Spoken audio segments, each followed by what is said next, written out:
Assalamualaikum warahmatullahi wabarakatuh. Selamat datang di pertemuan 5 mata kuliah getaran kapal. Kali ini kita akan membahas mengenai persamaan diferensial orde 2. Bentuk umum persamaan diferensial orde 2 adalah seperti ini. Ya, dimana ini sudah nggak asing ya, di dinamika juga sudah ada. Bahwasanya ini ada koefisien A, di depannya ada digandengan dengan percepatan, ada koefisien B gandeng dengan kecepatan, kemudian koefisien C dengan posisi. Di sini ada fungsi waktu, jadi turunan pertama terhadap waktu, turunan kedua terhadap waktu. Jadi posisi kita turunkan terhadap waktu jadi kecepatan, kita turunkan lagi terhadap waktu jadi percepatan. Atau notasinya kalau kita ganti seperti ini, jadi turunan kedua atau orde 2 double dot, turunan pertama single dot. Seperti itu. Dikatakan orde 2 karena turunan tertingginya adalah orde 2. Jadi ini turunan tertinggi. Jadi walaupun ini nanti nggak ada turunan pertamanya, tapi di sini ada turunan kedua, tetap dibilang PD persamaan diferensial orde 2. Kemudian untuk ruas kanannya, jika tidak sama dengan 0 atau ada nilainya, itu disebut non-homogen. Tapi kalau sama dengan 0 disebut dengan homogen. Kemarin sudah dijelaskan kalau ruas kanannya sama dengan 0 berarti gerak bebas atau getaran bebas. Tapi kalau di sebelah kanannya ada nilainya berarti paksa karena ada gaya eksternal atau posisi eksternal yang menyebabkan dia bergerak atau bergetar. Penyelesaiannya sederhana, cuman seperti ini. Ya, bagaimana nanti kita menentukan A sama S-nya. Sehingga kalau kita masukkan T-nya, misalkan T pada saat T 1 detik, 2 detik, berapa posisinya? Y-nya itu, gitu. Karena kita membicarakan posisi Y ya, gitu. T adalah variabel dari fungsi yang mengakibatkan fungsi tersebut diturunkan ya. Tadi sudah dijelaskan. Kemudian nilai S yang ini yang digandeng sama T itu ditentukan dengan mensubstitusikan bentuk solusi persamaan diferensial ini ya, bentuk solusinya kita substitusikan ke persamaan diferensialnya. Jadi kalau ini posisi berarti ini kita substitusikan ke sini, ini adalah kecepatan berarti turunan pertama dari ini kemudian kita substitusikan, kemudian ini diturunkan lagi menjadi percepatan kita masukkan ke sini gitu. Nah, kemudian nilai A ditentukan dari nilai kondisi awal gitu, yaitu pada saat Y T sama dengan 0, maksudnya kondisi awal, kemudian ini kecepatan sama dengan 0. Biasanya ini ya pegas seperti ini, kalau kita diamkan saja dia akan equilibrium seimbang. Tapi kalau kita tarik dulu ke mula-mula, kondisi mula-mula, kemudian kita lepaskan baru bergetar. Itu makanya untuk mendapatkan nilai A-nya ini, maka kita harus tahu kondisi mula-mula.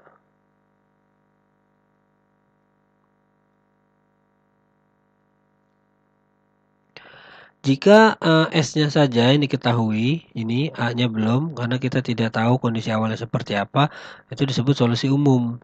Cuman kalau kondisi awalnya kita ketahui berapa posisinya dalam satuan meter, kemudian berapa kecepatannya dalam satuan meter per second.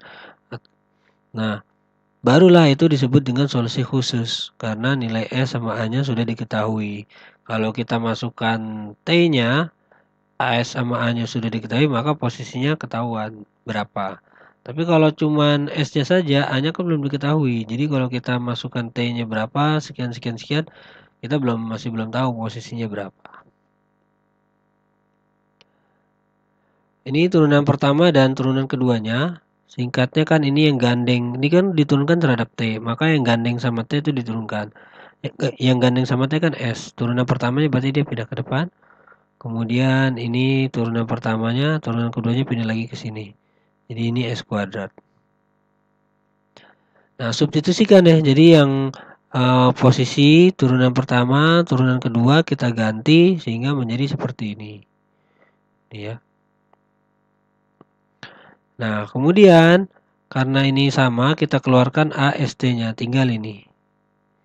AST-nya masing-masing kita keluarkan sehingga menjadi seperti ini.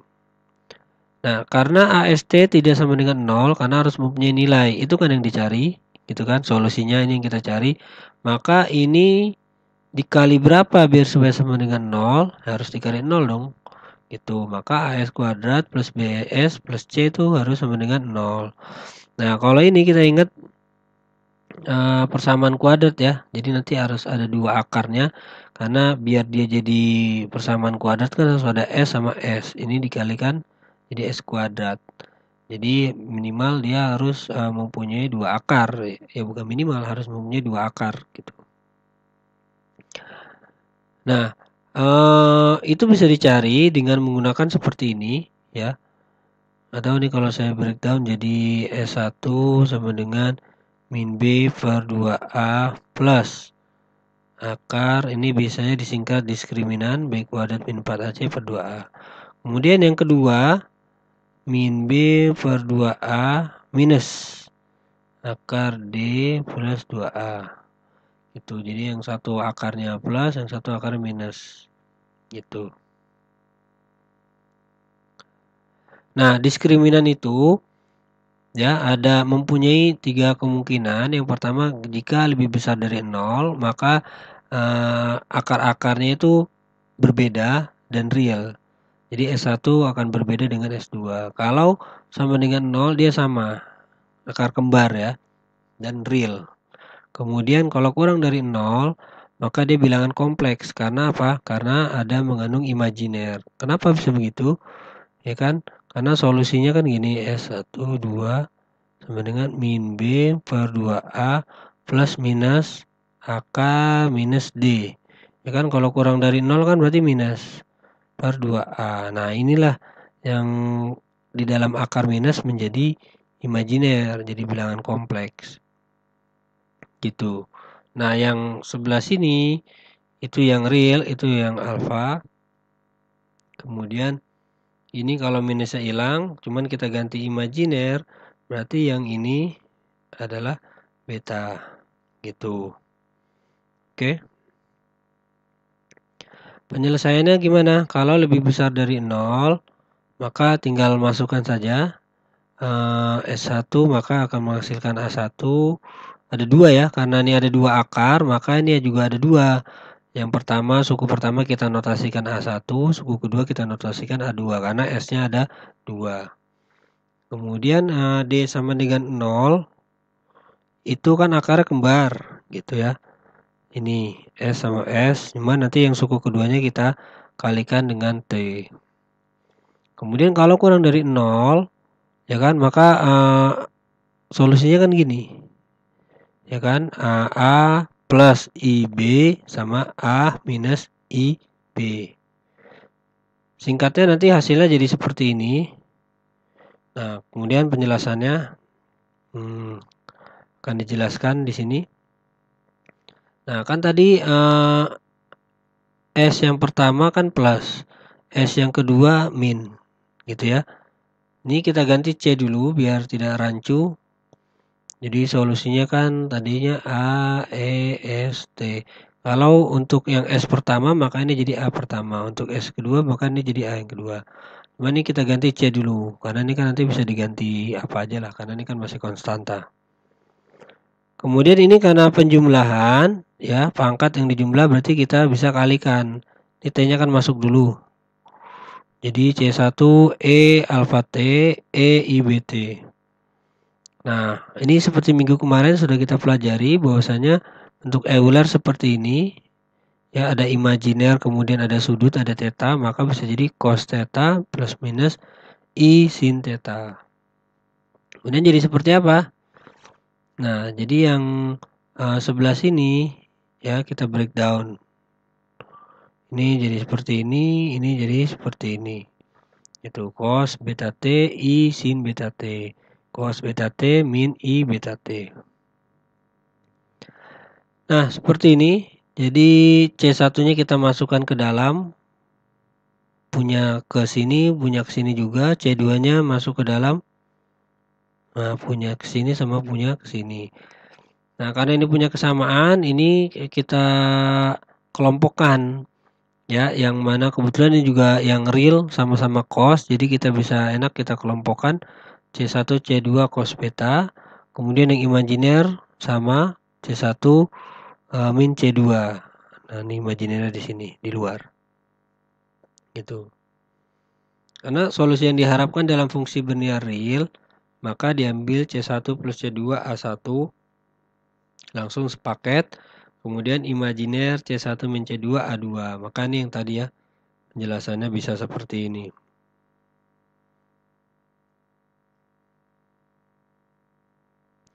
Contoh, bila diskriminan lebih besar sama dengan 0 yang mempunyai solusi seperti itu. Nah, diketahui seperti ini ya, berarti A-nya sama dengan 1, B-nya sama dengan min 5, C-nya sama dengan 6. Diskriminannya gimana? B kuadrat min 4 A C. B kuadrat 5 min 5 dikuadratin berarti kan 25. Min 4 dikali 1 dikali 6. 4 kali 6 24. 25 dikurang 24 sama dengan 1. Lebih besar dari 0 ya. Maka solusinya seperti ini. Gimana? Solusi umumnya kan tadi sudah kita masukkan, berarti akar-akarnya bisa dicari ya. Berapa pakai yang tadi S1 sama dengan min B per 2A, kemudian plus diskriminannya kan 1 ya, 1 per 2A. Kalau S2 nya min B per 2A minus 1 per 2A. Nah, A-nya 1, min B, min 5. Berarti min 5 dikali min plus ya. 5 per 2 ditambah 1 per 2. Sama dengan 6 per 2, 3. Berarti S1-nya 3. Ini min B berarti min 5 dikali min 5. 5 per 2 dikurang 1 per 2. Sama dengan 5 dikurang 1, 4. 4 per 2, 2. Berarti 3 sama 2. Ya, berarti solusi umumnya berapa? Kan tadi 3 sama 2. Berarti tinggal masukkan saja. S1-nya sama dengan 3. Kemudian S2-nya 2. Itu. Kemudian solusi khususnya gimana? Kita masukkan dulu kondisi awalnya. Ini kan posisi. Ya kan? Posisi pada saat 0, maksudnya T-nya dimasukin 0, itu berapa?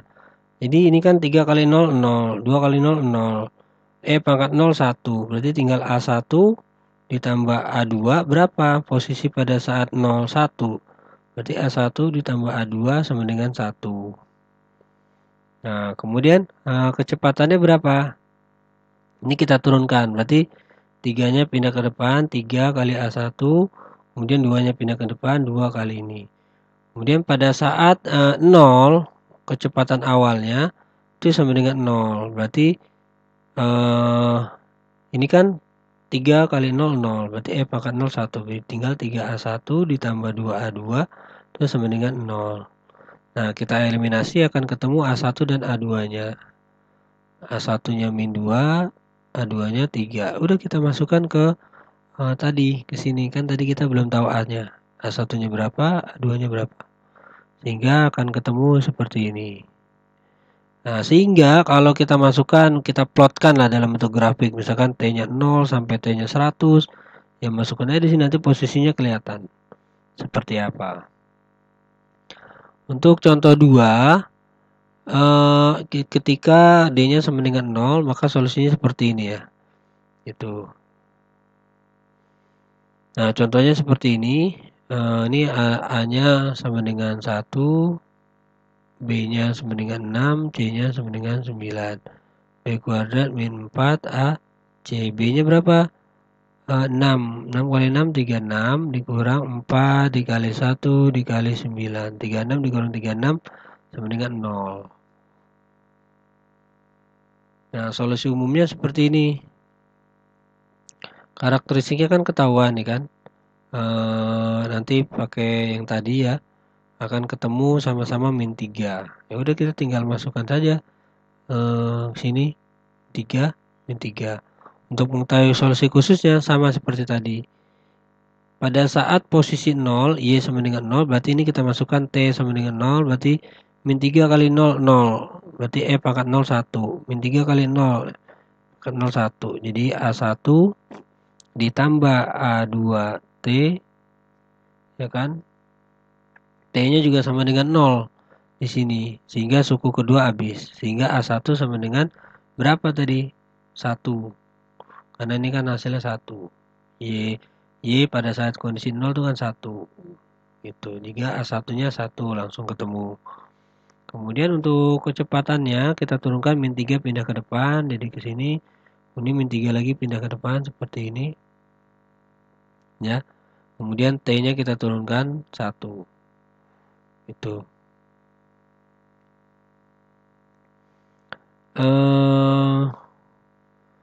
Selanjutnya ketika kecepatan sama dengan 0 ya, kondisi awalnya akan menghasilkan seperti ini. Min 3A1 ditambah A2 sama dengan 0. Seperti itu. Sehingga nanti kalau kita substitusikan, A1-nya kita masukkan ke sini, A1 sama 1 berarti min 3 ditambah berapa biar sama dengan 0. Berarti A2-nya sama dengan 3. Kemudian A1, 1, A2, 3 kita masukkan seperti ini. Ya.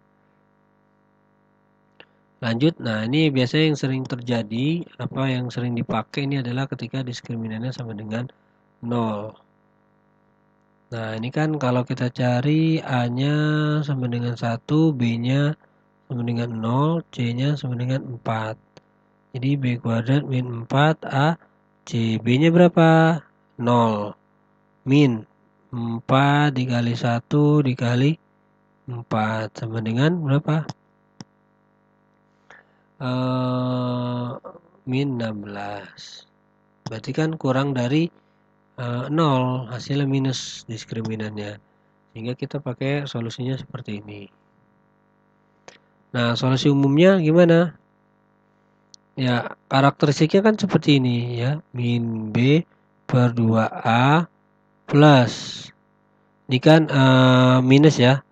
Berarti kita ganti imajiner akar 16 per 2A. Kemudian min B per 2A minus imajiner akar 16 per 2A. A-nya berapa? 1. Oh ya ini 0 ya. B-nya 0 berarti ini habis. B-nya 0 habis. Tinggal 2 kali A-nya 1. Akar 16 berapa? 4. 4 dibagi 2, 2. Jadi plus imajiner 2 ya. Ya, plus imajiner 2 karena ini kan alfanya, ini betanya. Yang alfanya karena B-nya 0 tidak ada, A-nya sama dengan 0. Kemudian yang betanya yang gandeng sama imajiner adalah akar 16 8, 8 bagi 2. Nih. Akar 16 4, 4 bagi 2 2. Berarti yang betanya itu 2. Ini A-nya 0, betanya 2 di sini. 0 plus imajiner 2. Kita masukkan. Berarti langsung masuk ke sini. Kemudian gitu ya. 0 cos betanya di 2T. Itu. Pangkat 0T berarti kan hilang karena pangkat 01. Ini juga pangkat 0 hilang, tinggal seperti ini. A1 cos 2T, A2 sin 2T. Ini solusi umumnya. Nah, solusi khususnya kita masukkan. Ketika posisinya sama dengan 0 menghasilkan 4. Berarti Y sama dengan 0, 4. 4 sama dengan cos 2 kali T. Berarti 2 kali 0. Cos 0 berarti 1. A1 dikali 1 ditambah sin 0. 0. Berarti A1 kali 1, A1. A1 sama dengan 4 di sini. Kemudian turunan pertamanya. Berarti ini cos jadi min sin ya. Min sin 2-nya karena gandeng sama T pindah ke depan. Jadi minnya ini karena min sin. Jadi min 2 A1 sin. Kemudian 2-nya pindah ke depan. 2A2 sin jadi cos. Seperti ini. Kemudian kita masukkan pada saat kecepatan 0 menghasilkan 6. Berarti ini 6 sama dengan sin 0. 0 ya. 0 dikali ini 0 tinggal cos. Cos kali 0, 1 berarti 2A2. A2 sama dengan 6. Berarti A2 sama dengan 3. Itu. Nah, tinggal kita masukkan A1 sama dengan 4, A2 sama dengan 3. Masukkan ke sini. Maka solusi khususnya 4 cos 2T ditambah 3 sin 2T. Cuman ini nggak umum bentuk kayak gini karena kita harus misalkan pada saat T1 2 kali 1 cos, 2 kali 1 di sin, jadi 2 kali kerja. Bagaimana bentuk yang lain? Nah, seperti ini. Kita umpamakan ini kan 4 sama 3 ya. Di sini 4, di sini 3. Maka penjumlahan vektornya ada ke sana sama ke sana, berarti kan ke sini. Gitu. Kemarin juga sudah disinggung, kalau kita mau menggunakan patokannya dari X, maka dia pakai aturan sinus. Dia berlawan dengan arah jarum jam. Tapi kalau yang saya contohkan di pertemuan pertama, gerakan harmonik sederhana itu kan dari Y. Kalau Y dia searah jarum jam. Nah, cuman kasus pertama kita dari sumbu X, berarti dia berlawanan arah jarum jam kalau dari X. Dia menggunakan sin. Nah, tahu dari mana? Sekarang gini. Sin itu adalah depan per miring. Depannya 4, miringnya 5. Berarti sin theta sama dengan 4 per 5. Betul ya? Cos samping per miring. Sampingnya adalah 3 per 5. Berarti cos theta 3 per 5. Terus hubungannya gimana? Berarti 4 itu sama dengan 5 kali sin theta. 3, 5 kali cos theta. Kemudian gimana? Ya udah kita jumlahkan, kita substitusi aja ke tadi nih. Nah, bentuk yang ini. Kita substitusi, 4-nya kita ganti 5 sin theta, 3-nya kita ganti 5 cos theta. Sehingga menjadi gimana? Jadi ini sin cos, cos sin, plus min. Ya. Jadi kalau ada sin cos sin itu kan ada sin alfa plus beta kan. Jadi sin alfa cos beta plus cos alfa sin beta, sin cos sin. Ini kita tukar, kita arrange karena kita mau setting ininya di depan. Jadi sin cos sin. Jadi yang di depan 2T berarti 2T sama theta, 2T sama theta. Ini ditukar aja ya. Sin 2T yang bergandengan sama cos theta kita pindah ke sini.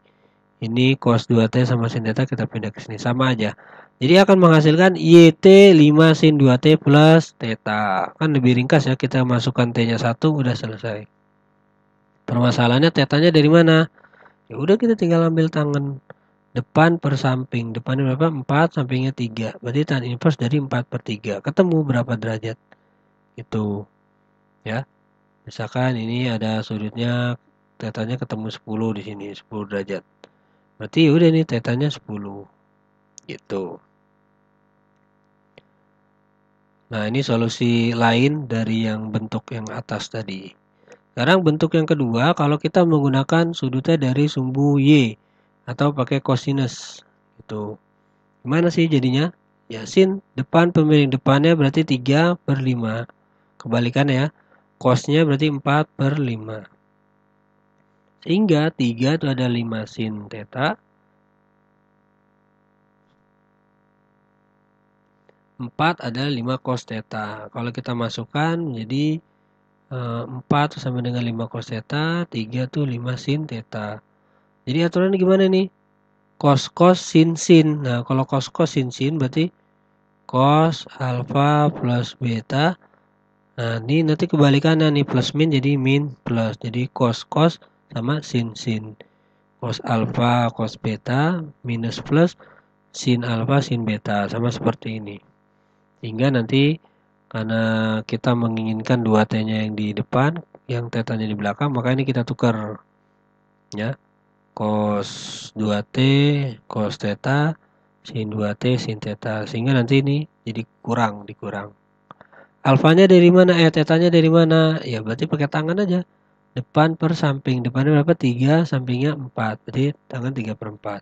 Jadi kalau misalkan tadi yang awal kita pakai sin itu 10 derajat, berarti kalau pakai cos, kita tinggal sisanya di sini 80 derajat. Jadi akan beda ini sudut fasenya. Kalau kita menggunakan sin, tadi ketemu 10 ya, karena kita ukuran dari sini.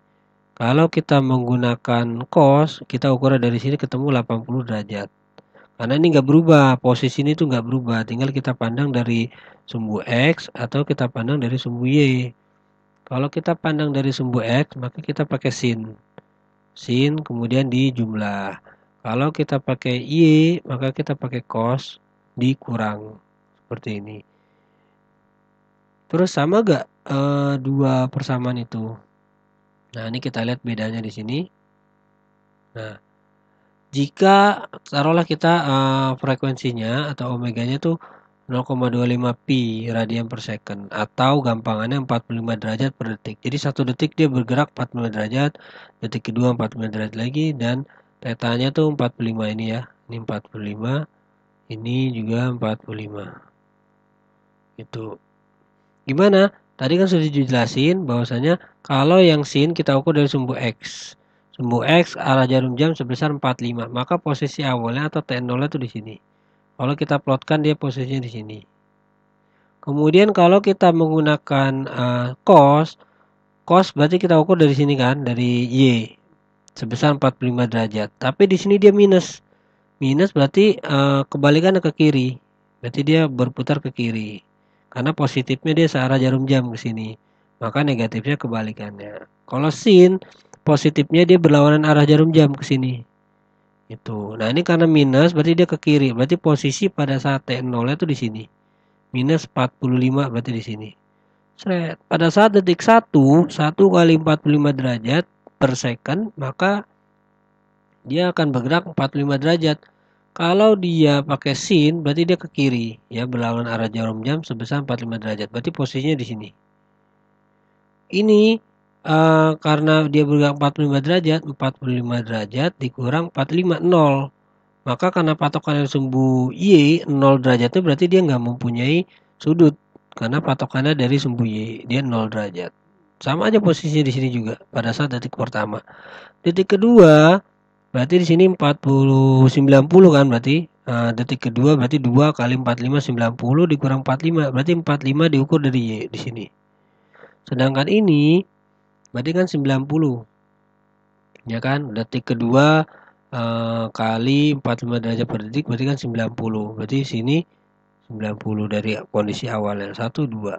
Kalau kita plotkan sama aja, ini 0 di sini. Ini 0 memang di ujung sini, mulainya di sini. Ketika detik 1 dia di sini puncak.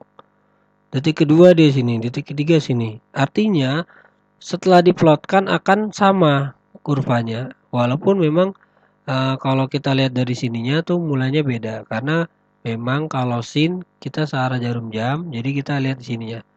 Detik 0, detik 1, detik 2, detik 3 gitu. Tapi kalau kita proyeksikan akan menghasilkan kurva yang sama. Jadi sekali lagi nanti sudut fase tuh bisa berbeda-beda. Ini kebetulan aja 45 jadi sama. Tapi kalau kayak tadi ini ada 10 derajat, ini ada 90 derajat. Kalau kita menggunakan sin maka sudut fasenya 10 derajat. Kalau kita menggunakan cos maka sudut fasenya 90 derajat. Jadi jangan sampai keliru nanti. Kalau kita yang sin berapa, yang cos berapa sudut tetanya. Ya, seperti itu. Sampai sini materinya. Tinggal dicoba latihannya. Ini semua persamaan diferensial order 2 karena ada turunan kedua. Itu masalah turunan pertama ada atau tidak itu nggak masalah karena tertingginya ini adalah persamaan diferensial order 2 karena turunan tertingginya turunan kedua. Silakan dikerjakan latihannya. Mudah-mudahan bisa ya dan paham. Kurang lebihnya mohon maaf. Assalamualaikum warahmatullahi wabarakatuh.